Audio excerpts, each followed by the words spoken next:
Hello everyone, welcome to How to Solver.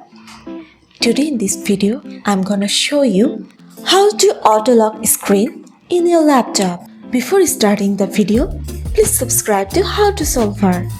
So, let's go. For this, you have to go to your settings.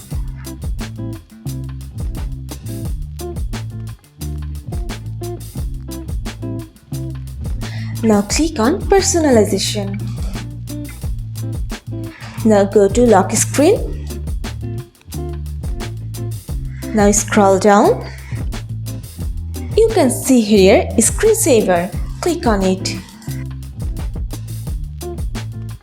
Here you can see screensaver. You have to put here none. And click on resume display log on screen. You have to turn on this button. Now set your time according to your limit. Now you have to click on apply, then OK. That's it. So this is how you can auto lock screen in your laptop. So guys, that's it. You can do this. I think this video is very helpful to you.